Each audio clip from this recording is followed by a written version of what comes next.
हरिओम। हाँ, चक्र शब्द करता हुआ जोर से घूमता है। चक्रम शब्दम कुर्वत, ये कुर्वत आएगा।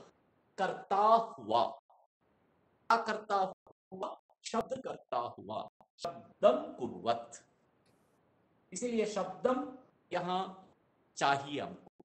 शब्दम कुर्वत, ध्वनिम कुर्वत, ध्वनि भी लिख सकते हैं। ध्वनि भी चलता है ना सर? ध्वनिम कुर्वत, ओके। चक्रम ध्वनिम कुर्वत भ्रमति है। अग्रिमवाक्यं किम् अस्ति? फूल खिलता है हुआ सुगंध फैलाता है। पुष्पम विकसत, कसत, गंधम या सुगंधम प्रसारयति, प्रसारयति। पुष्पम विकसत, विकसत माने खिलता हुआ, गंधम या सुरभिम या सुगंधम प्रसारयति। सर यहाँ मुझे एक पूछना है। शब्द आगे पीछे चलता है। विकसित पुष्पम सुगंधम प्रसारयति। वो भी हो सकता है। विकसत पुष्पम गंधम प्रसारयति, सुरभिम प्रसारयति, हो सकता है। लेकिन हमें अन्वय सहित लिखना है, फिर आपको द्वितीय विभक्ति में कष्ट नहीं होगा। इसीलिए वो भी संस्कृत में यही खूबी है। ऐसे भी लिख सकते हैं, रामः वनम गच्छति, वनम गच्छति रामः, गच्छति रामः वनम, ऐसे भी लिख सकते हैं। इसीलिए वो अर्थ अन्वय हो सकता है। ठीक है, नेक्स्ट क्या है, और कोई बता सकते हैं?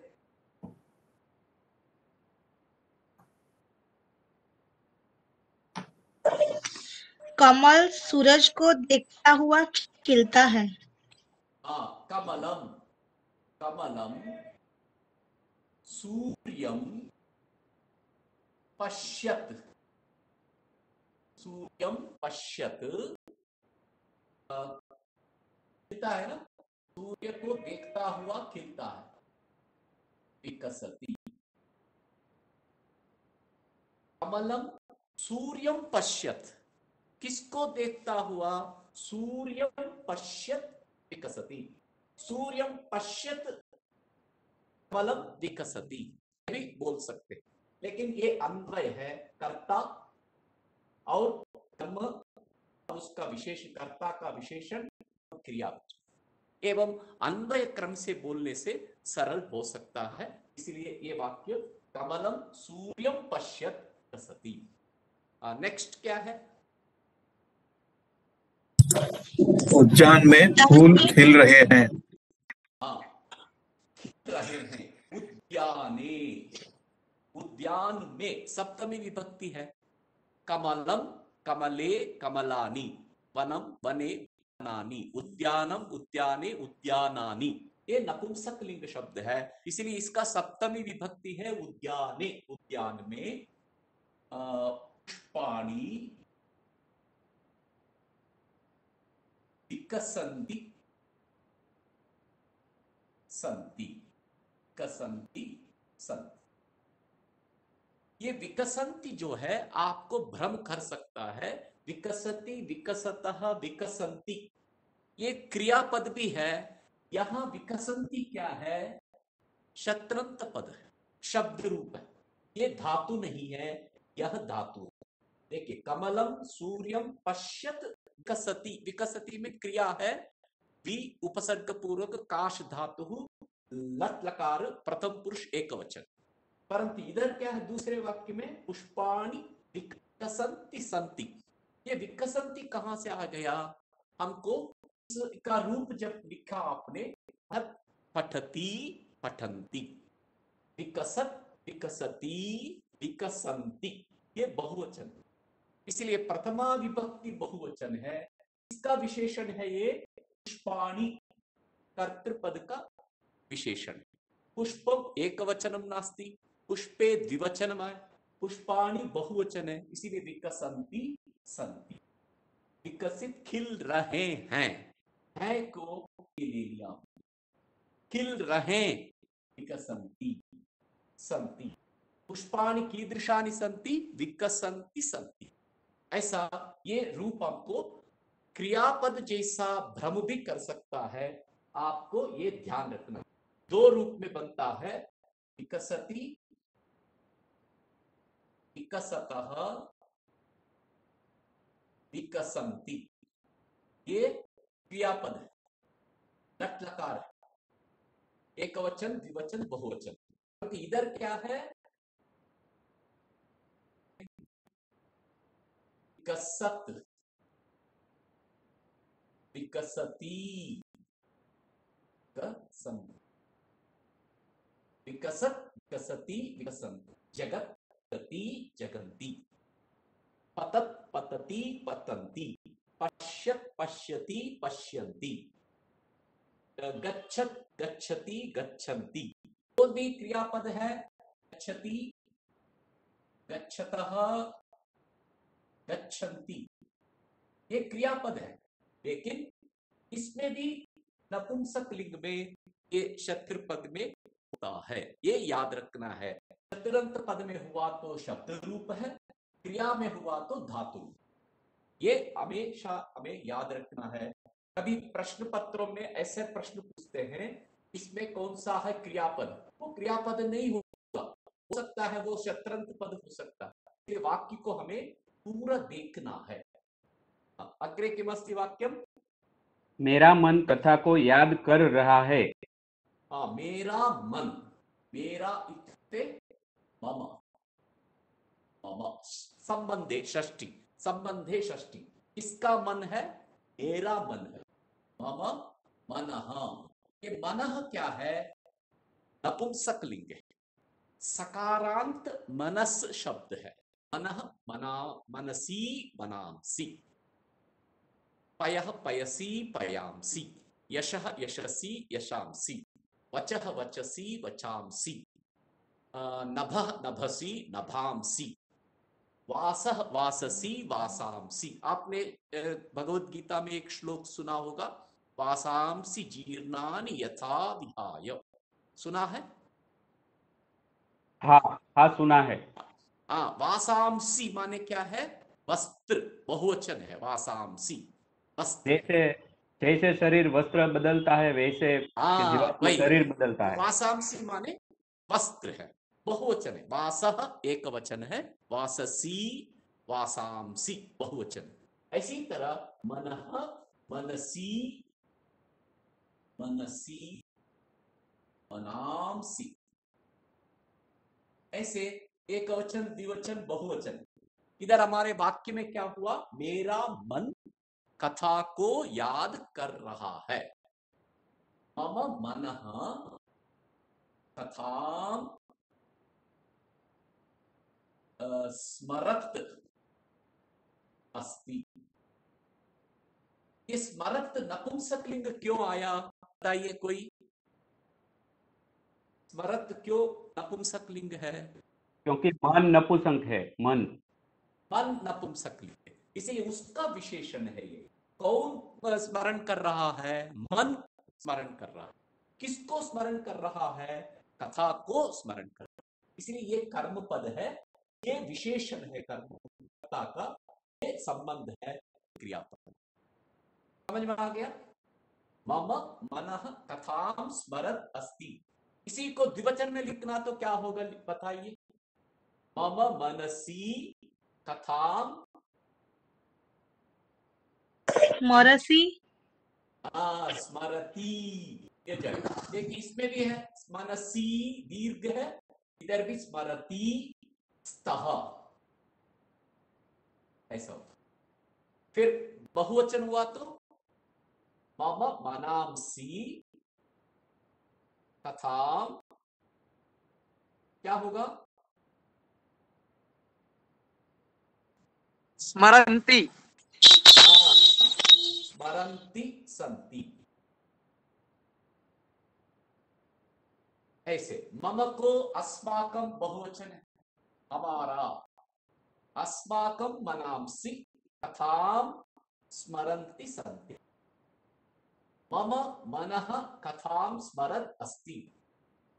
आवयोः, द्विवचन लिखा तो आवयोः मनसी कथां स्मरति स्तः। ऐसा कर्ता में जो वचन है वही इधर भी वचन होगा, विशेषण में भी। इसलिए विशेषण क्या है? ये शत्रु प्रत्यय। किस लिंग में है? नपुंसक लिंग। ये इधर पुल्लिंग हो तो इधर भी पुल्लिंग होगा, इधर स्त्रीलिंग हो तो इधर भी स्त्रीलिंग। समझ में आ गया? कोई संदेह है? हम अभी पुल्लिंग में जा सकते हैं।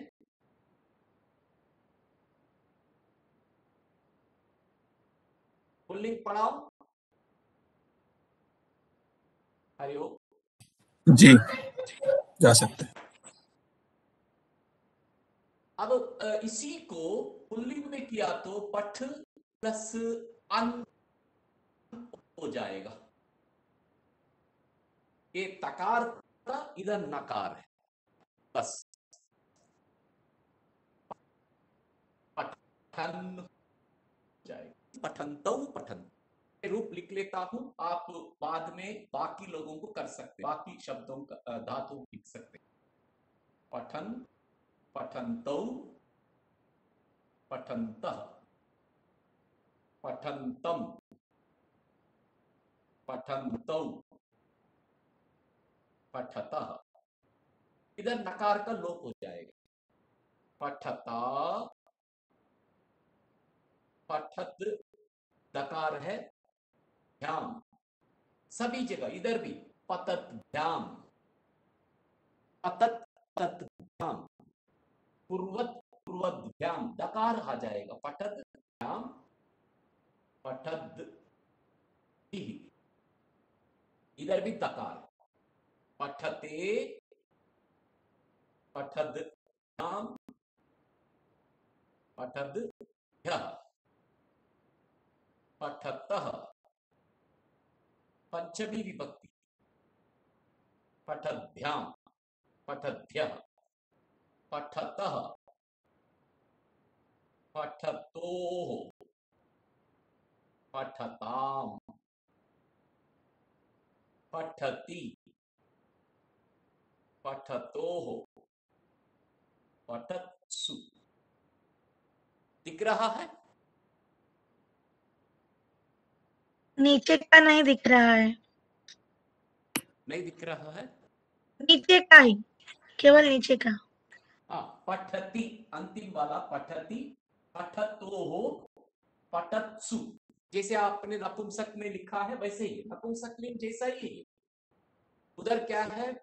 प्रथम विभक्ति द्वितीय विभक्ति में पठत पठत हो जाएगा, फिर तीसरे से सप्तमी तक समान है।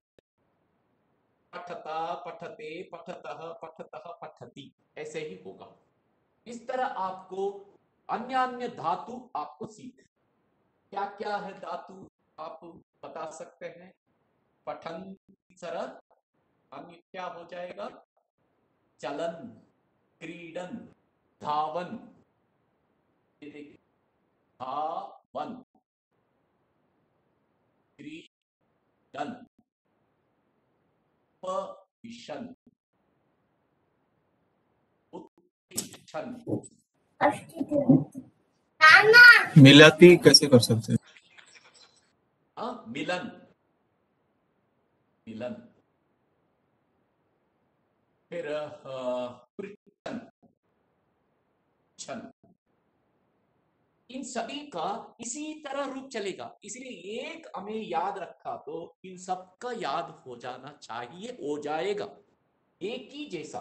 पठन, पठन्तम, पठता, पठते, पठतः, पठतः, पठति।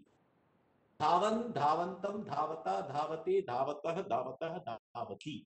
क्रीडन, क्रीडन्तम, क्रीडता, क्रीडते, क्रीडतः, क्रीडतः, क्रीडति। उपविशन, उपविशन्तम, उपविशता, उपविशते, उपविशतः, उपविशतः, उपविशति। देखिए सरल है, एक सीखा तो वही होगा। द्विवचन में बोलना तो मिलन्तौ, मिलन्तौ, मिलद्भ्याम, मिलद्भ्याम, मिलतोः, मिलतोः। फिर पृच्छ धातु को बहुवचन में पृच्छन्तः, पृच्छतः, पृच्छद्भिः, पृच्छद्भ्यः, पृच्छद्भ्यः, पृच्छताम, पृच्छत्सु। इसलिए एक याद रखिए, एक तो याद करना पड़ेगा। गणित में भी आप अगर याद करना हो तो पहाड़े याद करते थे हम बचपन में। पहाड़े याद हो तो हम मल्टीपल भी कर सकते हैं, जोड़ सकते हैं, घटा सकते हैं, भागाहार कर सकते हैं। पहाड़े हमें बहुत ध्यान देता है। उसी तरह इसको एक रूप को याद किया तो अनेक धातुओं का रूप याद हो जाएगा, समान है। इसलिए एक तो हमें 1 रुपए तो खर्च करना पड़ेगा, 100 रुपए से ज्यादा बोनस पा सकते, संस्कृत भाषा देती है। इसलिए आप आजमा के देखिए। मिटा दूं मैं?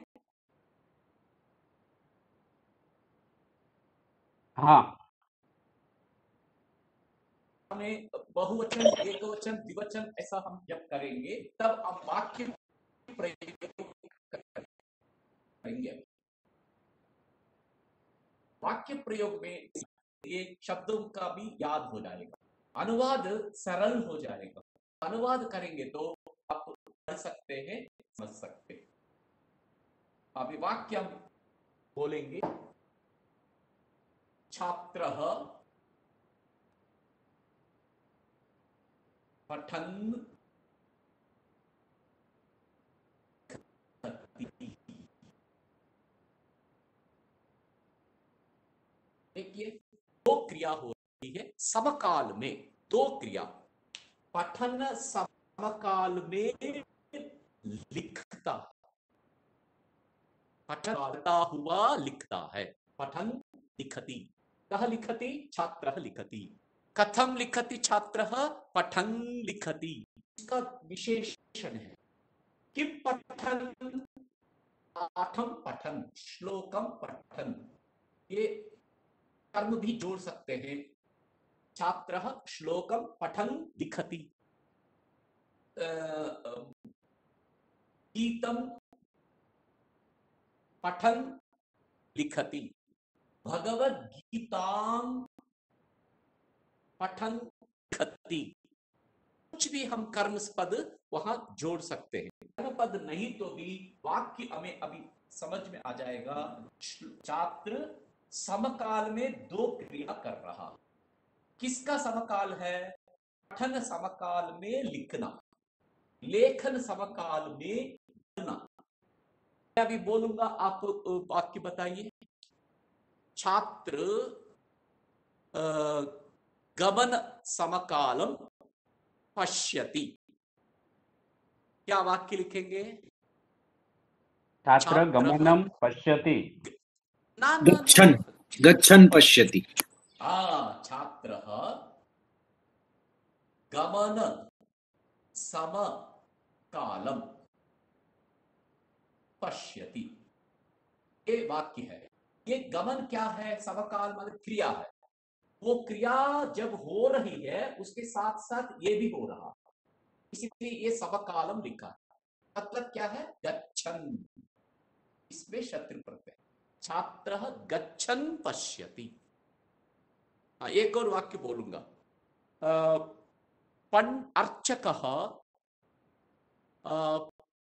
पूजा समकाले पुत्रं पृच्छति। अर्चकः पूजां कुर्वन् पृच्छति। पूजयन् पृच्छति। गोत्रं पृच्छति। अर्चक पूजा करता हुआ गोत्र को पूछता है, ये भी वाक्य हो सकता है। इसलिए हमें ऐसे पुल्लिंग में धावन, क्रीडन, उपविशन, आप इसको देखते हुए बोल सकते हैं। छात्राः उपवेशन समकालम पृच्छन्ति, गायन्ति, गायन्ति। छात्राः उपवेशन समकालम गायन्ति। बोलिए। अभी पूरा बहुवचन। छात्राः उपवेशन छात्राः स्वकालम् छात्राः उपविशन् गायन्ति। उपविशन नहीं होगा, गायन्ति में कौन सा वचन है? उपविशन्तः गायन्ति। उपविशन्तः विशन्तः छात्राः, इधर देखते हुए हमें पता चलना है बहुवचन। उपविशन्तः गायन्ति, इधर देखा तो भी बहुवचन। छात्राः उपविशन्तः गायन्ति। लोग आंख बंद समकाल, आंख बंद करने के समकाल श्लोक पढ़ते हैं।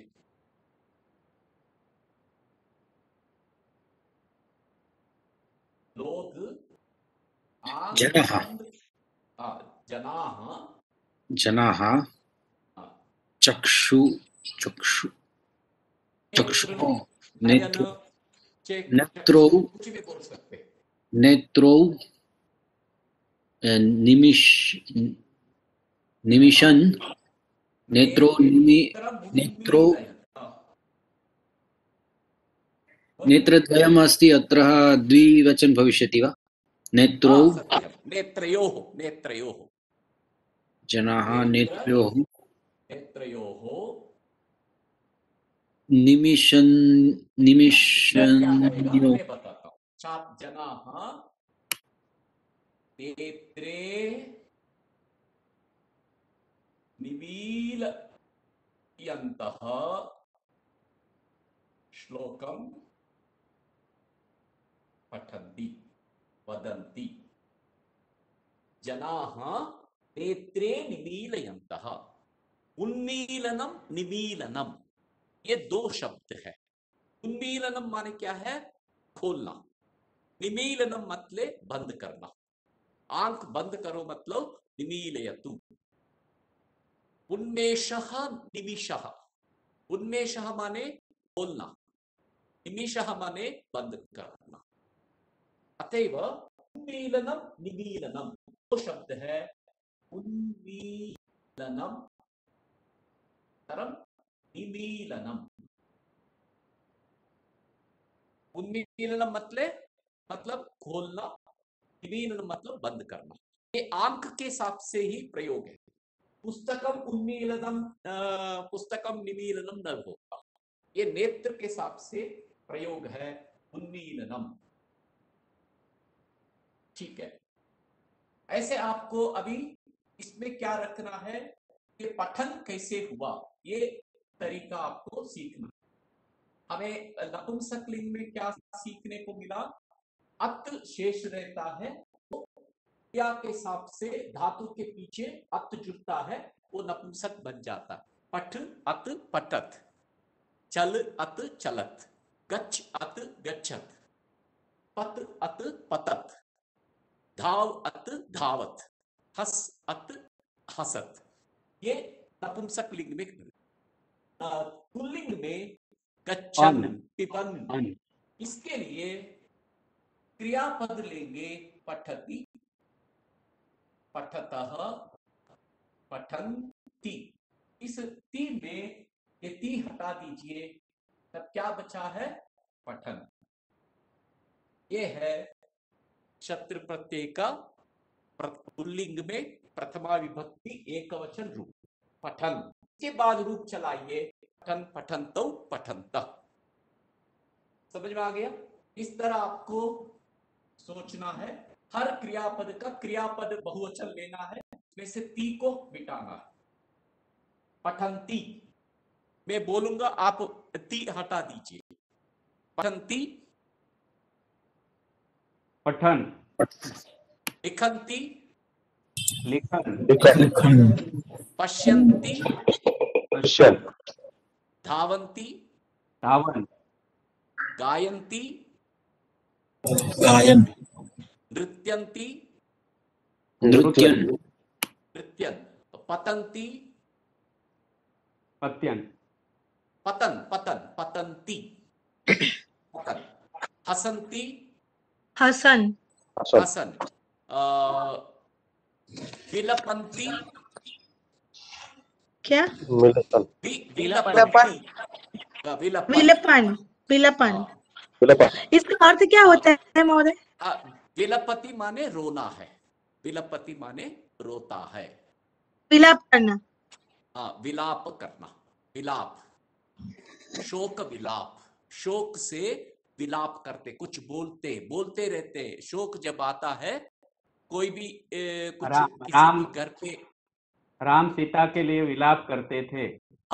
राम सीता, सीताम स्मरन विलपति, रामः सीतां स्मरन विलपति, विलपन सीतां स्मरति, रामः विलपन सीतां स्मरति।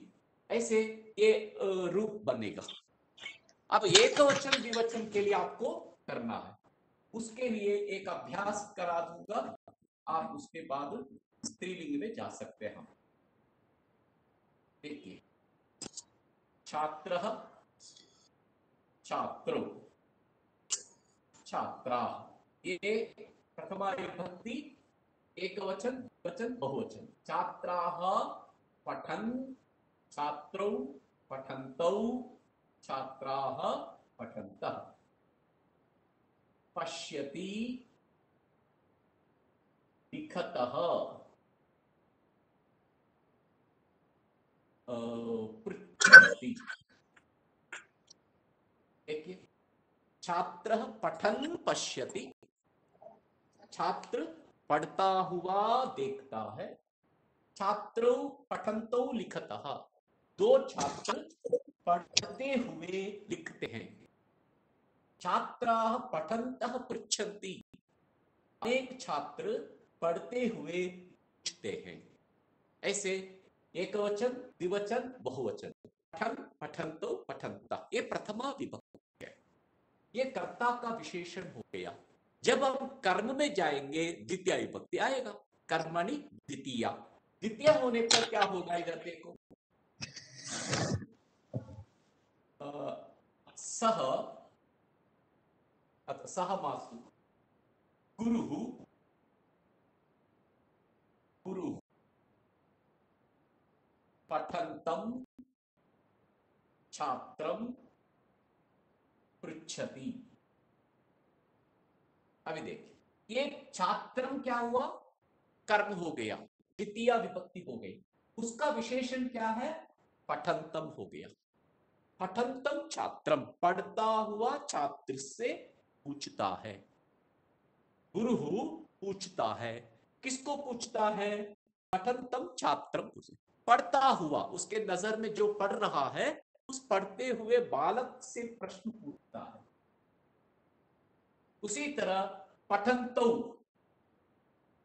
पठन्तौ छात्रौ पृच्छति, पठतः छात्रान् पृच्छति। इसमें क्या भेद आपको नजर आ रहा है, गुरु पठन्तम छात्रम पृच्छति, एक वचन है, द्वितीय विभक्ति एक वचन, छात्रम। द्वितीय विभक्ति द्विवचन क्या है, छात्रो। द्वितीय विभक्ति बहुवचन क्या है, छात्रान, छात्रम, छात्रो, छात्रा। इसीलिए पठन्तम, पठन्तौ, पठतः, द्वितीय विभक्ति बहुवचन, छात्रान, पठतः, छात्रान, पढ़ते हुए छात्रों से पूछता है, अनेक छात्रों से पूछता है, पढ़ते हुए छात्रों से। कर्म कर्म बदलता है। कर्म बदलता है। कर्म का विशेषण हो गया, इसलिए हमें पठन, पठन्तौ, पठन्तः, पठन्तं, पठन्तौ, पठतः। अभी तृतीय विभक्ति में चला तो छात्रेण, छात्राभ्याम, छात्रैः, पठता, पठद्भ्याम, पठद्भिः, ऐसा हो जाए। इसलिए हम उसको कल सीखेंगे। आज प्रथमा विभक्ति द्वितीय विभक्ति तक रखिए। लिंग हो गया, नपुंसक हो गया, अब स्त्रीलिंग में जाएंगे। स्त्रीलिंग में मैं बता चुका हूं, फिर भी एक बार स्पष्ट करने के लिए आज बता रहा हूं। स्त्रीलिंग में दो रूप होते हैं, दो रूप क्या है, एक तो अंति, एक तो अति। अंति में नकार है, अति में नकार नहीं। वो नकार कहां होता है, नकार कहां नहीं होता है, उसके लिए मैंने एक उपाय बताया। जब पठति से पहले अ ह्रस्व आकार होता है तो दीर्घ करेंगे और नकार को बचाएंगे। देखिए, पठन्ति ये बहुवचन है, पठति एक वचन है।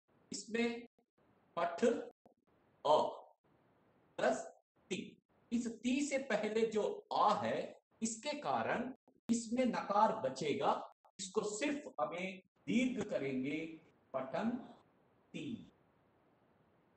ये एक वचन बनेगा, नदी बना, नदी शब्द जैसा रूप चलेगा। नदी, नद्यौ, नद्या, पठन्ति, पठन्त्यौ, पठन्त्या। समझ में आ रहा है, पकड़ रहे आप? इसी तरह जिस जिस क्रियापद में अ है तो इस तरह रूप होगा, पठन्ति, धावन्ति, क्रीडन्ति, पृच्छन्ति, गायन्ति, नृत्यन्ति। ये है, ये आपको स्त्रीलिंग प्रथमा विभक्ति एक वचन है जिसमें आ नहीं होता है, मतलब जानाति। इसमें क्या है, या धातु आ प्लस ती। इस ती से पहले आ है, इसीलिए ह्रस्व आकार नहीं है, इसीलिए उसको बनता है जानती बनेगा, जानती। मतलब इधर जानंती नहीं बनेगा, जानंती नहीं बनेगा, जानती बनेगा। आप हिंदी में भी क्या बोलेंगे, जानती हुई। वो जानती है, वह जानाती। वह जानती है मतलब संस्कृत में अनुवाद क्या होगा, सा जानाती।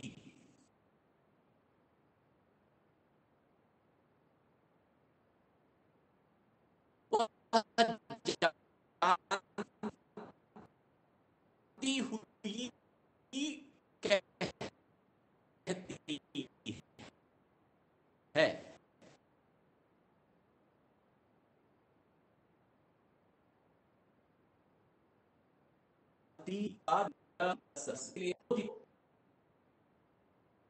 है वो है ती, वो हो जाएगा ती, इसीलिए ती से पहले वो है, इसीलिए इसमें भी उदंती नहीं होगा, ती हो। रोती हुई, रोती हुई। अब आपको एक वाक्य आपने पहले पुल्लिंग में सुना, रामः सीतां स्मरन् विलपति, रामः विलपन् सीतां स्मरति। उसी तरह सीता भी क्या करती है, सीता विलपन्ती रामं स्मरति। अशोक वाटिकायां सीता विलपन्ती रामं स्मरति, रामं स्मरन्ती विलपति। इस तरह वाक्य स्त्रीलिंग में हो सकता है। इसलिए आपको स्त्रीलिंग में दो रूप होंगे, एक तो पठन्ती दीर्घ, एक तो जानती दीर्घ। दोनों में दीर्घ तो समान है, लेकिन अंति अति में भेद है। कुछ धातुओं में अंति है, कुछ धातु में अति है।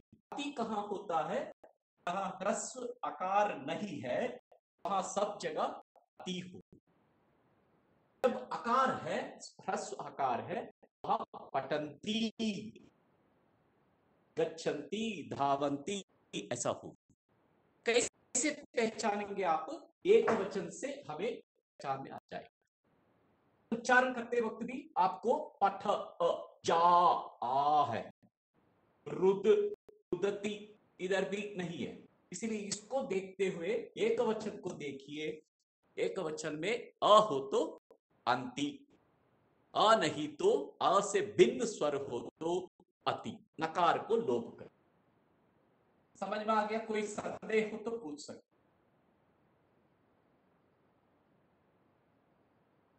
इसको भी रूप नदी जैसा चलेगा, नदी रूप चलेगा। इसलिए पुल्लिंग में एक शब्द रूप, स्त्रीलिंग में एक शब्द रूप, नपुंसक में एक शब्द रूप याद करने से अनेक शब्दों का रूप आप जान सकेंगे।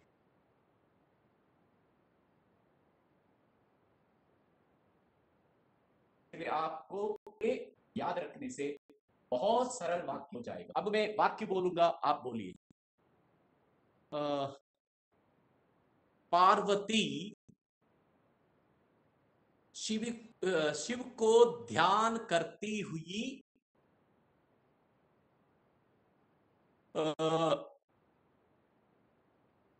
बैठती है, ध्यान करती हुई बैठती है। बोलिए। पार्वती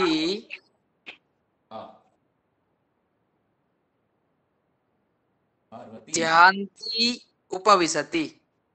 शिवम, शिव को है ना, हाँ, शिवम ध्यान्ति उपविशति, ध्यायन्ती उपविशति।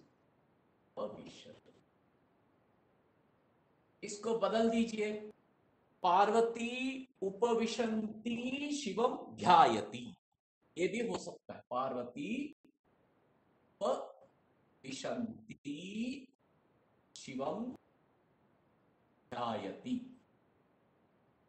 दो तरीके से हम वाक्य हो सकते हैं। इधर क्रियापद हो गया, इधर शब्दांत पद, इधर क्रियापद हो गया, ये शब्दांत पद।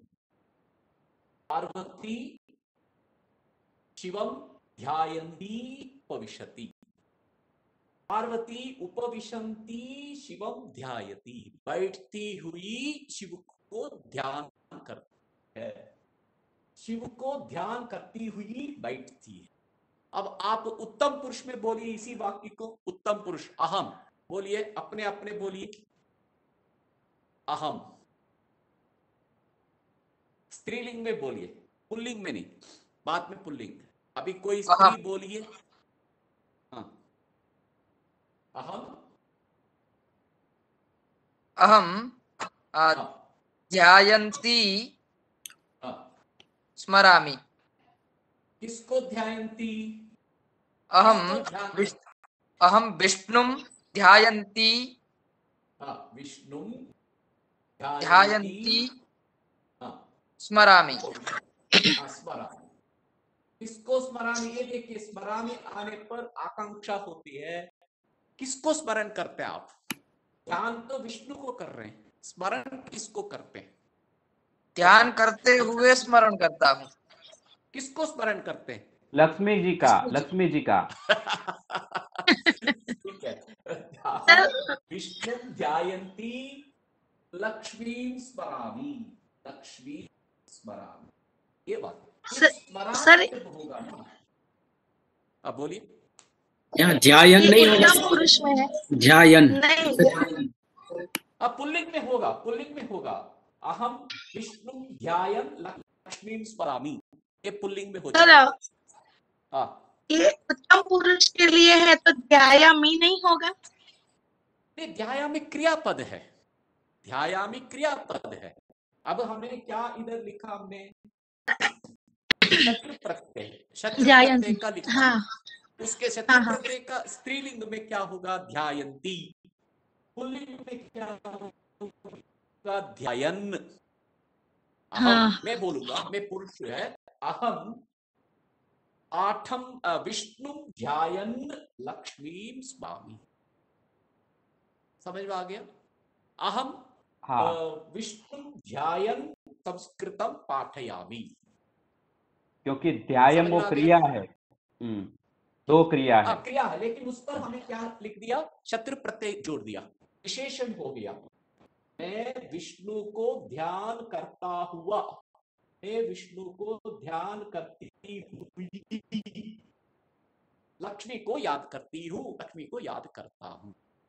समझ में आ गया? ये क्रियापद दोनों लिंगों में समान है, लेकिन जो विशेषण होगा शत्रंत पद, उसमें पुल्लिंग, स्त्रीलिंग, नपुंसकलिंग तीनों लिंग होते, जो करता है उसके हिसाब से होगा। अहम पुल्लिंग में भी है, स्त्रीलिंग में भी है, नपुंसकलिंग में नहीं है। इसलिए पुल्लिंग में अहम बोला तो ध्यायन्, में बोला तो ध्यायन्ती हो जाए। स्पष्टम अभवत्? संदेह है? नहीं हो गया। अभी एक और वाक्य में बोलूंगा, आपको बोलना है। एक वचन, द्विवचन, बहुवचन, इसको याद रखना। इसलिए एक रूप लिख दिया मैंने, पठन, पठन्तो, पठन्तः। उसी तरह आपको इन सभी को लिखना है, एक को याद करना है, बाकी को वाक्यों में प्रयोग करना। ये आपको प्रैक्टिस होना। वाक्यों में जब करेंगे तब बहुत अच्छा आपको अभ्यास हो जाएगा, कष्ट न महसूस होगा। वाक्य में जब तक नहीं आएगा तब तक ये तो बहुत कठिन है ऐसा लगेगा। कठिन तो नहीं है, ध्यान से देखिए, कठिन ही नहीं है, समझने का अभी है। आपको समझ में नहीं आए तो पूछिए, दोबारा में दूसरे उदाहरण के द्वारा बताओ। अरे देखिए, अब उपविशन हो गया, क्रीडन, बालकः क्रीडन दूरदर्शनम पश्यति। क्या है ये? बालक एक वचन है, इसलिए क्रीडन हो गया, और दूरदर्शन कर्म है, उसको देखता है, क्रिया हो गया। कर्ता, ये दोनों कर्ता और कर्तृ विशेषण, फिर कर्म है और क्रिया है। समझ में आ गया? बालकः क्रीडन दूरदर्शनम पश्यति। आप इस सब ऐसे भी बोल सकते हैं, क्रीडन बालकः दूरदर्शनम पश्यति, ये भी बोल सकते हैं। मैंने पहले भी बोला था, क्रीडन धुंधला दिख रहा है। क्या जी? धुंधला दिख रहा है या सिर्फ मुझे धुंधला दिख रहा है? अच्छा, बालकः क्रीडन या क्रीडन बालकः बोल सकते हैं, उसमें कोई सर इसमें कर्ता, इसमें कर्ता ही पहले नहीं आना चाहिए कि बालकः क्रीडन, तो सही रहेगा। क्रीडन पहले आ जाएगा तो नहीं, वही इसलिए संस्कृत में क्या है, कैसे भी बोल सकते हैं। जब आपको भाषा आ जाता है, भाषा आ जाती है, तो आप कैसे भी प्रयोग कर सकते हैं, लेकिन शुरुआत में आपको अन्वय सहित बोलना ही सरल होगा, इसीलिए मैंने ये लिखा। ठीक है, मैं बोल रहा था ये भी हो सकता है, लेकिन ऐसा होने से समझ में आएगा पहले कर्ता, कर्ता का विशेषण, कर्म और क्रिया। इसी को हम द्विवचन किया तो कैसे होगा बताइए? द्विवचन में लिखिए इसको, बोलिए कोई द्विवचन। बालकौ क्रीडन्तौ, बालकौ क्रीडन्तौ दूरदर्शनं पश्यतः। क्रीडन्तौ दूरदर्शनं पश्यतः। अभी कोई महिला बोलिए, बहुवचन बोलिए।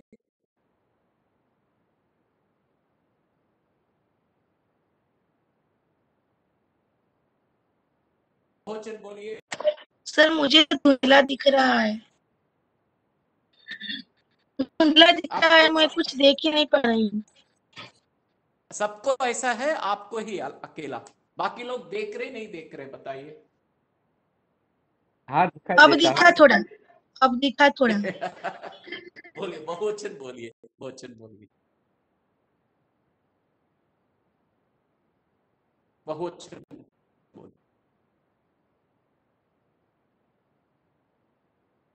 बोलिए बहुवचन। बालकाः क्रीडन्तः दूरदर्शनं पश्यन्ति। बालकाः क्रीडन्त्यः। अहे बालकाः अस्मिन् लिङ्गे अस्ति, बालकाः बालकाः क्रीडन्तः सत्यं स्त्रीलिंगे भवति उक्तं पश्यन्ति। एक प्रथमा विभक्ति एकवचन, द्विवचन, बहुवचन, समझ में आ गया। अब इसको मैं हिंदी में बोलूंगा, आप संस्कृत में बोलिए। दूरदर्शन को देखता हुआ पुत्र को माता बुलाती है। दूरदर्शन को देखता हुआ बालक को माता बुलाती है।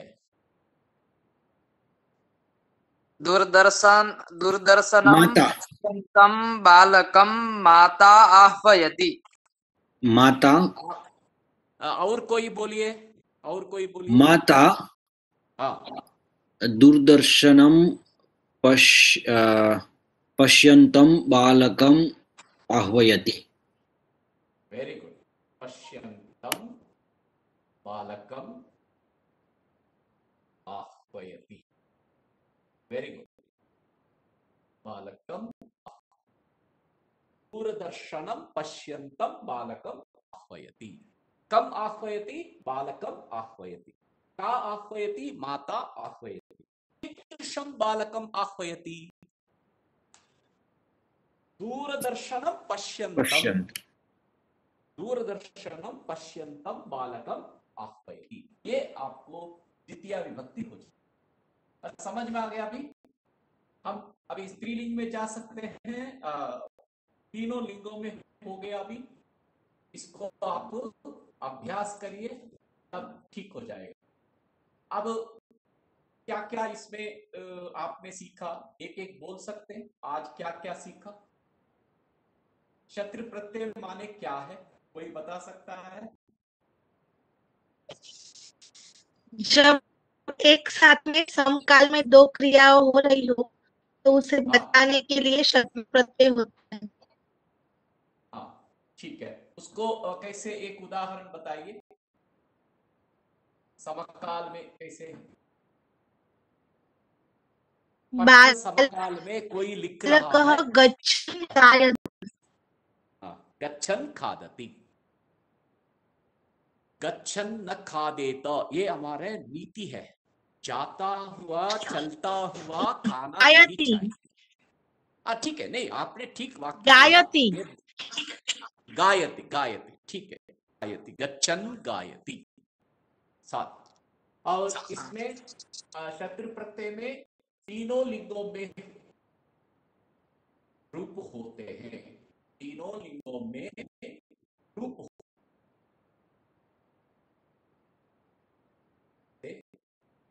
पुल्लिंग में पठन, स्त्रीलिंग में पठन्ति, जानती, ऐसा दो रूप है।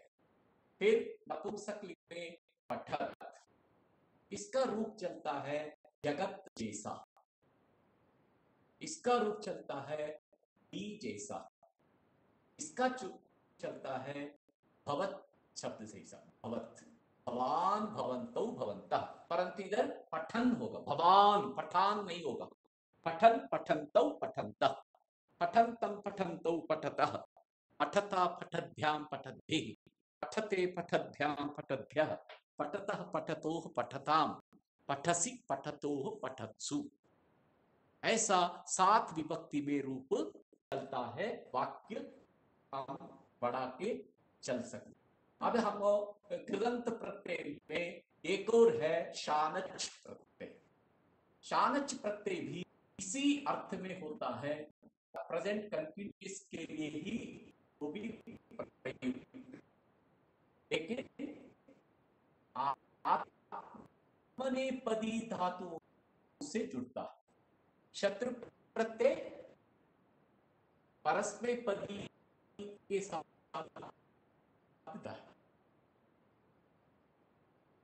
परस्मै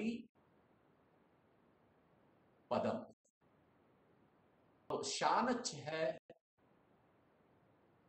आपने पद आपने सेवेते, सेवन्ते, से सेवे थे, सेवध्वे, सेवे, सेवावहे, सेवामहे। ये 10 लकार में चलता है। आप 5 लकार में सीखा तो याद रखा तो अधिकतर धातु इसी तरह चलता है। फिर वंदते, वंदेते, वंदन्ते, वंदसे, वंदेथे, वंदद्वे, वंदे, वंदावहे, वंदामहे, लभते, लभेते, लभन्ते, लभसे, लभेथे, लभद्वे, लभे, भावहे, लभामहे। ऐसा रूप चलता है आत्मनेपदी में। उन आत्मनेपदी धातुओं के अंत में शानच प्रत्यय जुड़ता है। शानच में से आपको श लोप हो जाता है, आन और लोप हो जाता है, तब आन शेष रहे, आन। याद रखें, शत्रु में क्या शेष रहता है? अथ।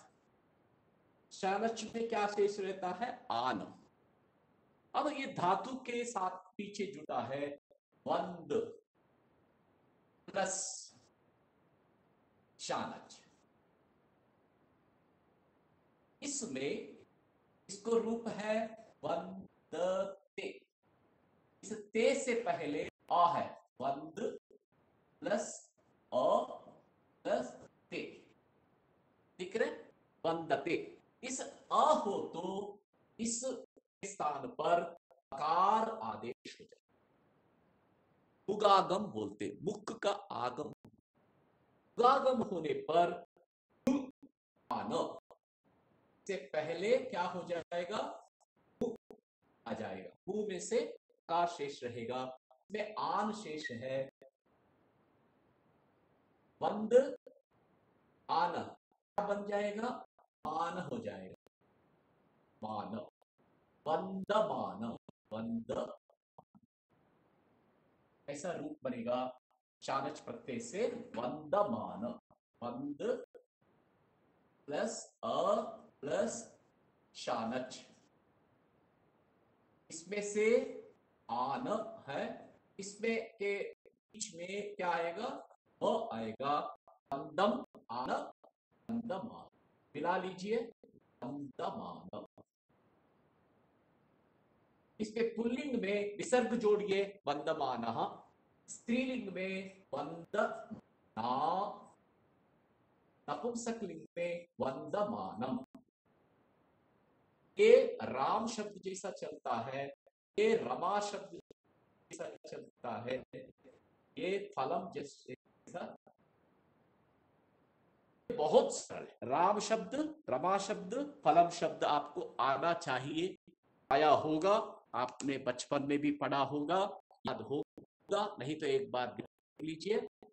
रामः रामौ रामाः रामं रामौ रामा। उसी तरह वंदमानः वंदमानौ वंदमानाः, छात्रः छात्रौ छात्राः, वंदमानः वंदमानौ वंदमानाः, छात्रं छात्रौ छात्रान्, वंदमानं वंदमानौ वंदमानान्, छात्रेण छात्राभ्यां छात्रैः, वंदमानेन वंदमानाभ्यां वंदमानैः, छात्राय छात्राभ्यां छात्रेभ्यः, वंदमानाय वंदमानाभ्यां वंदमानेभ्यः, छात्रात् छात्राभ्यां छात्रेभ्यः, वंदमानात् वंदमानाभ्यां वंदमानेभ्यः, छात्रस्य छात्रयोः छात्राणां, वंदमानस्य वंदमानयोः वंदमानानां, छात्रे छात्रयोः छात्रेषु, वंदमाने वंदमानयोः वंदमानेषु।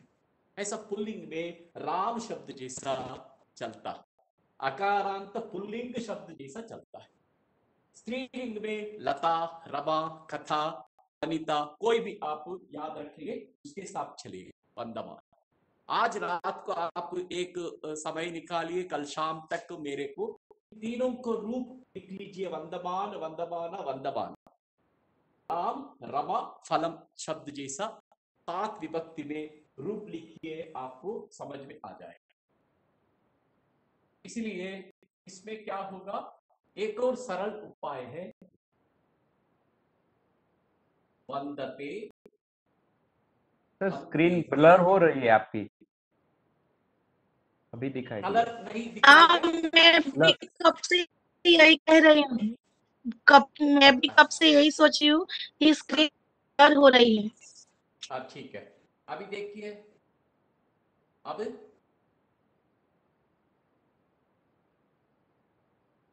अभी भी ऐसा है क्या?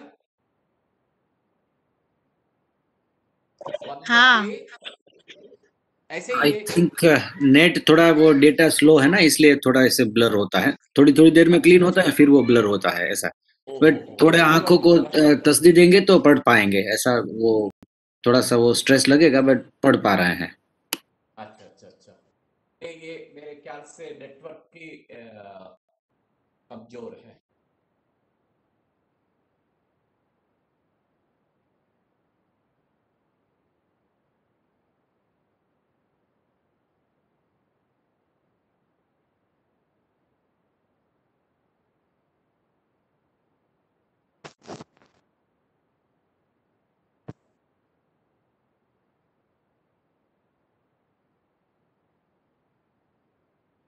अब वंदते वंदेते वंदन्ते, इस द्विवचन में वंद प्लस एते है ना, इसके स्थान पर मान जोड़ी वंद वंदेते वंद एते वंदमान हो जाएगा। लभते लभेते, लभेते में एते के स्थान पर मान जोड़िए, लभमान हो जाएगा। लभमान, सेवमान, सुन रहे हैं क्या? हरिओम। हाँ सुन रहे हैं। इसलिए वंदते वंदेते वंदनते में जो द्विवचन है, उस द्विवचन में से येते के स्थान पर मान जोड़िए, तब वंदमान, शत्रु प्रत्यय का रूप मिलेगा वंदमान। पुल्लिंग हो तो विसर्ग जोड़िए, स्त्रीलिंग हो तो आकारांत जोड़िए माना, नपुंसक हो तो वंदमानम अम जोड़िए, ऐसे ये शानच प्रत्यय होता है। ठीक है, अब हम वाक्य प्रयोग करेंगे। वाक्य प्रयोग क्या है? यजमान सेवमान सेवते,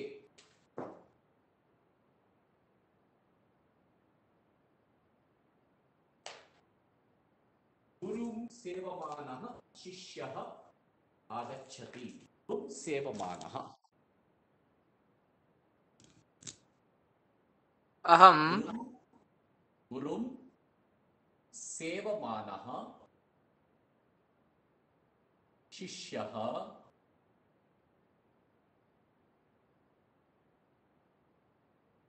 अत्र आगच्छति। गुरु को सेवा करता हुआ शिष्य यहाँ आ रहा है, यहाँ आता है। गुरु सेवमानः, पतिम राजानम याचमानः, राजानम याचमा बलिः शोभते। राजानम याचमानः, राजा से याचना करते मांगता हुआ बलि चक्रवर्ती, बलि, बलिम राजानम वामनः, सॉरी राजानम मतलब वामनः, इधर वामन लिखना था, वामनः, वामन अवतार है विष्णु का। विष्णु वामन अवतार में राजा से याचना की, 3 कदम की धरती चाहिए, इसलिए राजानम याचमानः वामनः शोभते, शोभित है, इसलिए सेवमानः याचमानः। इसका रूप कैसे बनेगा? याचते याचेते याचन्ते, सेवते सेवेते सेवन्ते। सेवेते में से उसको सेवते, इसको मिलाकर मान करिए सेवमान। इधर शिष्य है, उसका विशेषण है, इसीलिए पुल्लिंग हो गया सेवमानः शिष्य, याचमानः वामनः। समझ आ गया? स्त्रीलिंग में क्या होगा? आप बताइए, क्या बताया मैंने? स्त्रीलिंग में क्या होगा? सेवमाना। हाँ, शिवम वंदमाना पार्वती। शिवम वंदमाना पार्वती।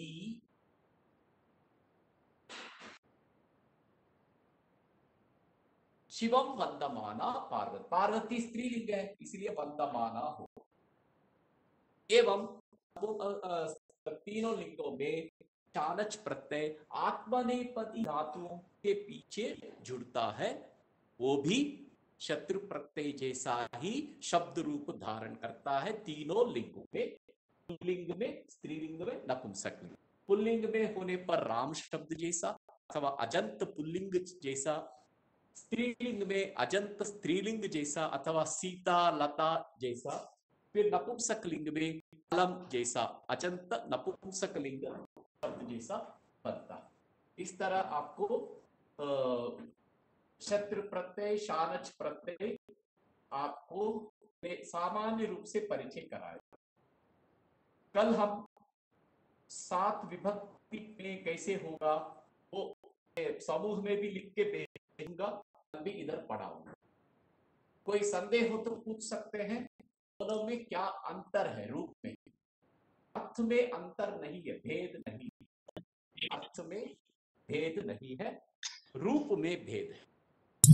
सर नपुंसक लिंग का एक उदाहरण दीजिए। नपुंसक लिंग, ठीक।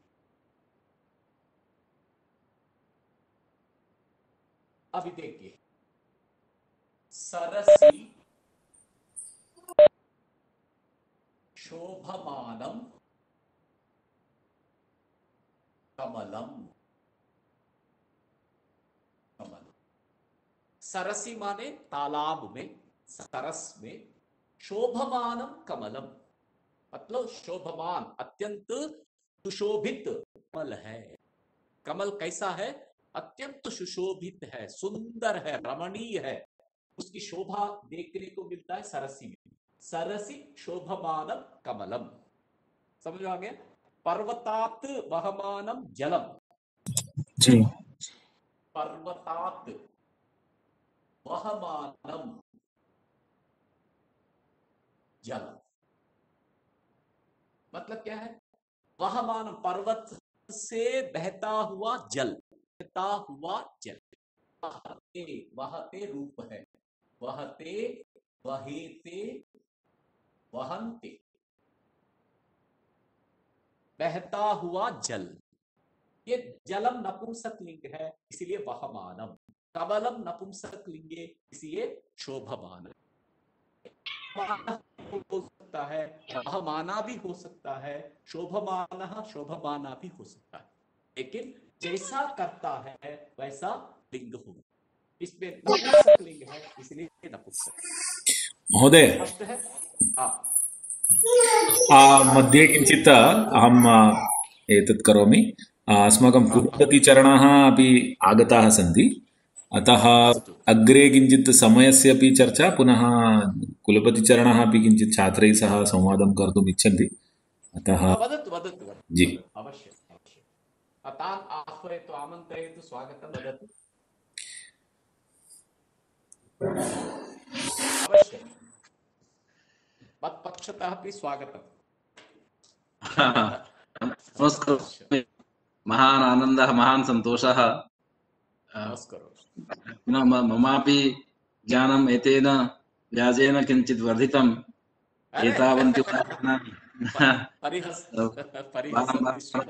न श्रुत्वा बहूनि उदाहरणानि, बहवः प्रयोगाः पुरतः एवम् आयान्ति चेत् मनः अतीव प्रसीदति। तर्हि मम विशिष्टतया अत्र भवतां कालक्षेपणस्य कालः भवतामेव, अतः तद्विषये आदौ तु कृतज्ञतां विज्ञापयामि। केवलं छात्रेभ्यः, छात्रैः सह, प्रतिभागिभिः सह मेलितुम् इच्छामि स्म। कश्चित् प्रतिस्पन्दः कीदृशः अस्ति, साक्षात् प्रतिस्पन्दः दृश्यते, अतः प्रत्यक्ष विषये पुनः अधिकं प्रमाणम्, इतर प्रमाणं नापेक्षते। और मैंने देखा उनका तुरंत आप इतना ध्यान देकर सुन रहे हैं और उदाहरण बता रहे हैं और प्रयोग से बता रहे हैं, यही उनका प्रतिस्पंद बड़ा अच्छा लगा। और इस कार्यक्रम को आपने सहृदयता के साथ फिर आगे अपनी ओर से चलाने के लिए, इसका बोध बढ़ाने के लिए आपने अपनी ओर से प्रस्ताव रखा, इसका मैं स्वागत करता हूं। और कुछ छात्र मित्र अगर कुछ बताएं कि क्या हम कर सकते हैं, क्या उनकी अपेक्षा है, अथवा जो जैसा चल रहा है ऐसा कुछ बताएं तो हम अच्छा लगेगा। मैं सबको अपने इसमें साधुवाद देता हूं कि उतना अधिक समय देकर सुन रहे हैं। अब तो उद्देश्य तो उन्हीं के लिए है, आप सभी छात्रों के लिए ही उद्देश्य है। हमारा सम्मिलित प्रयास है कि ऐसे आचार्यों का जो प्रयोग प्रसंग है उसका और सप्रमाण पुनः मानक संस्कृत प्रयोग, सामान्यतः लोग कहते सरल का अर्थ है कहीं से च्युति नहीं है, अच्युत मानक सरल प्रयोग कैसे हम कर पाए, उस क्षमता बढ़ाएं, इसके लिए प्रयास है। अगर छात्र मित्र कुछ कहें तो अच्छा लगेगा। ऐसे प्रतिस्पंद अच्छा दिखाई पड़ रहा था। मैं कुछ देर से यहाँ हूँ आपके साथ, मैं सुन रहा था, बड़ा अच्छा प्रयोग ये था। तो छात्र मित्र कुछ कहें तो अच्छा लगेगा, नहीं तो फिर कोई विशेष मेरी ओर से कुछ कहना नहीं है। ये प्रसंग ऐसे तो बहुत बड़ा है, क्योंकि क्षेत्र, इतनी धातु, इतनी क्रियाएं, इतने सब हैं। बोलिए ललित जी। विश्राज जी प्रणाम, नमस्कार। नमस्कार, बोलिए। बस हमें बहुत ही अच्छा लगता है और YS रमेश जी इतना अच्छा पढ़ाते हैं कि जैसे हम बचपन में पढ़ते थे स्कूल में, वो दिन हमें याद आ गए, क्योंकि वे होमवर्क भी देते हैं और हम तो वर्किंग फील्ड में है, फिर भी वो होमवर्क हम करते हैं और प्रयत्न करते हैं कि हमारी देव भाषा संस्कृत को सीखे, तो बहुत ही अच्छा लगता है। बहुत अच्छा लगा सुनकर कि वो हम भी सोचते हैं जीवन भर सीखने का की प्रवृत्ति रहें और उससे हम अधिक उपयोगी बन पाते हैं। शिक्षक के रूप में, मैं एक शिक्षक रूप में सीखने की, रविन्द्रनाथ ठाकुर ने भी कहा है, शिक्षक वही उत्तम है जो जीवन भर छात्र बनकर रहता है। सीखने की इच्छा रहती है तो वही। हमारे प्रोफेसर YS रमेश जी वो निरंतर प्रयोग की व्याप्ति को लेते रहते हैं। वो आपने सुना भी, विलपन वो अशोक वाटिका में ले जाते हैं, बहती हुई जलधारा में भी ले जाते हैं और गिरता हुआ फल को भी दिखाते हैं, और इस प्रकार से गुरु की सेवा करने वाले छात्रों को भी दिखाते हैं। अर्थात पूरे जो क्षेत्र को आप इस व्यास से वो आपके साथ पर्यटन कराते रहते हैं। यही विशिष्टता है। केवल रामम भजति हरिं भजति पुस्तकम पठति इतने में ही अगर रह जाता तो मुझे लगता है कदाचित हमें भ्रांति हो जाती, या भ्रांति हो जाती है सामान्यतः, कि संस्कृत का क्षेत्र बड़ा सीमित है। वो केवल भजन कीर्तन पठन श्रवण मनन निधिध्यासन तक ही है, ऐसा नहीं है। हमारे ही नहीं, पूरा प्रयोग इतना व्याप्त रूप में है, जिसमें पूरे अशोक वाटिका में भी है, लंका से में भगवान राम के संग्राम में भी है, हनुमान की स्तुति में भी है, और घर के पदार्थों में भी है, घर के गुरु शिष्य के संबंध में भी है, और इस प्रकरण में भी है। इतना व्याप्त है। इतने प्रयोगों को दर्शाने के लिए ऐसे आचार्यों की जरूरत पड़ती है, जो इतनी खुली आंखों से पूरे संसार को और पूरे वांग्मय को देखते हैं, निरंतर देखते रहते हैं, सीखते रहते हैं। इसलिए सिखाने के लिए वो प्रवीण हो पाते हैं। इसलिए उनका हम नमन करते हैं और उनका लाभ हमें मिल रहा है। बहुत बड़े हमारे भाग्य का विषय है। विश्वविद्यालय के लिए हम ऐसा प्रयास करते हैं। और कोई मित्र कुछ कहें, कुछ अपेक्षा है? एक्सरसाइज जरूर करिए। मैं भी देखता हूँ आपका उसमें ग्रुप में, मैं भी हूँ, आपका वो जो वाक्य देते हैं। बोले जागृति जी, बोलिए। हाँ सर, बस यही इच्छा है कि आगे बस यही सर पढ़ाए, YS रमेश सर ही पढ़ाए। ये अब बल उनका हमें अच्छी तरह से समझ में आता है, यही विशिष्टता है। प्रोफेसर वाईएस रमेश जी के कोट में बल जागृति जी ने रख दिया। अब वो जैसा हमारी भूमिका तो वह केवल ये मैदान को साफ रखना और उसमें ठीक ठाक रखना, यही सब प्रकाश और वायु का प्रबंध करना, इतना ही भर है। रियली तो खिलाड़ी और खिलाने वाले अंपायर वो हैं, आप खेलने वाले सब हैं, सब खिलाड़ी। तो आपको उनकी आवश्यकता है। हम प्रार्थना करेंगे अधिक से अधिक समय देकर और भी करें तो ये अच्छा रहेगा। एक काम को जारी रखना चाहेंगे। अब मैं जानता हूँ अपने जी श्रीमंत जी अहम् एतान् पृष्टवान् श्वः आरभ्य श्वः अनन्तरं गुरु शुक्र शनि रविवासरेषु एतेषां विरामः अस्ति अस्माकं पाठ्यक्रमदृष्ट्या। सप्ताहे दिनत्रयं खलु सोम मंगल बुधवारेषु पठन्ति, अनन्तरं 4 दिनानि न पठन्ति। अहम् एतान् प्रार्थितवान् यदि भवन्तः तेषु 4 दिनेष्वपि यदि समयं यच्छन्ति अहं प्रतिनित्यम् 1 घण्टाकालं पाठयामि। ते सिद्धाः सन्ति इति श्रुतं मया। ते इदानीं सिद्धाः सन्ति दीपेश महोदयः उक्तवान्। इदानीम् एतत् चलतु, एतत् महान् लाभः। एतत् आग्रहेण अनुवर्तनं इदानीं रविवासरं यावत् अनुवर्तयामि। अग्रे पुनः मंगल बुधवारेषु कश्चन अपरः पाठयति, अनन्तरं पुनः अहं तिरुपतिं गन्तव्यं मया, तद् आगत्य पुनः करिष्यामि। शोभनं भवतु न, तर्हि उत्तममेव। अग्रे तु चालयामः। सम्यक्, अस्तु अस्तु, नमस्ते नमस्ते महोदय। प्रणवः राज्यगुरु वदामि महोदय। वदतु महोदय। रमेश बहु उत्तमं आं महोदय अपि बहु एवं वदामः गुजराती भाषायां लोय रेडी देव रक्तं रक्तं स्थापय एवं पाठयति संपूर्ण मन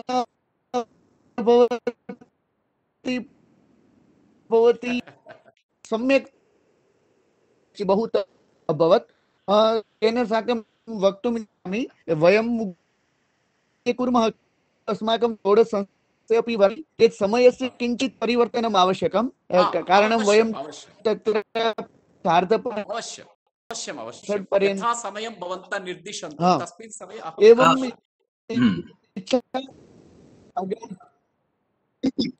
गुरुजनों को मेरा प्रणाम। बहुत ही अच्छा सेशन रहता है और समझ में भी आता है। लेकिन जब हमारी ये क्लास खत्म हो जाएगी तो बाद में जब हमें कुछ क्वेरी रहेगी तो क्या हम पूछ सकते हैं गुरुजनों से? जरूर जरूर पूछिए, मेरे समूह में आप पूछ सकते हैं। Thank you sir. मैं रोज वही कहता हूँ, कहता था, कहता हूँ, कहता रहूंगा। आप पूछते रहिए, मैं जवाब दे दूंगा। धन्यवाद सर। बहुत ही अच्छा। कल से हम एवं महोदय अत्र एवमपि भवितुमर्हति, वयं व्याकरणं पठामः तु तत्र लेवल 1 लेवल 2 कृत्वा किं भवति, प्रारम्भः अभवत्, ततः इदानीं पाठयन्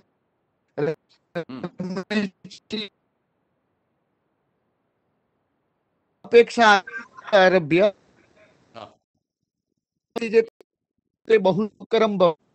अर्थात् किम् अस्ति, पाठनस्य संस्कृतेन अपि किञ्चित् किञ्चित् भवति चेत् किम् अस्ति, संस्कृत व्याकरणम् एव अस्ति, पाठनं सर्वेषाम् अस्ति, किन्तु लेवल 2 अग्रे तत्र एतादृशी अपि पाठनं भवति चेत् बहु सुकरं भवति। महोदय, एषः उपक्रमः बहु उत्तमं चलति। किञ्चित् केवलं पाठनस्य परिवर्तनं कृत्वा लेवल 1 लेवल 2 भेदं कृत्वा वयं स्थापयामः चेत् बहु उत्तमं चलति। सत्यं एषः अनुभवः। अस्तु महोदय। भवतु, तस्मिन् विषये चिन्तयामः। तत् दीपेश महोदयेन सह अग्रे चर्चां कृत्वा कथं करणीयम् इति। अग्रे चिन्तयामः। अहं यदापि भवन्तः मां सूचयन्ति अवश्यं तत्रापि लेवल 0 लेवल वा 1 लेवल वा 2nd वा 3rd वा यत्र लेवल स्तरं निर्धारयन्ति तत्र अहं तत् स्तरानुगुणं पाठयितुं समयं कल्पयामि। सम्यक् एव। तर्हि अद्य तु समयः बहु जातः दिवेश महोदय, अतः समय भवतु। तर्हि अद्य तु मङ्गलवासरः खलु, तर्हि श्वः पुनः 6 तः 7 सार्धसप्त पर्यन्तं वयं कक्षां कुर्मः। तर्हि श्वः कक्षान्ते अग्रिमदिनेषु कः समयः भवेत् तस्य निर्धारणमपि कुर्मः। अवश्यम् अवश्यम्। अस्तु सम्यक्। अस्तु। एवञ्च यथा अद्य अस्माकं सर्वादौ अहं कुलपतिचरणः अद्य विशेषतया आगतः वर्गार्थम्, अतः तेभ्यः धन्यवादान् वदामि। एवञ्च इदानीं यथा अस्माकं शिक्षकः सूचितवान् अस्ति तदनुसारं छात्रेषु कश्चन एकः अद्य कल्याणमन्त्रं वदेत्। दिलीप त्रिवेदी महोदय, भवान् वक्तुं शक्नोति?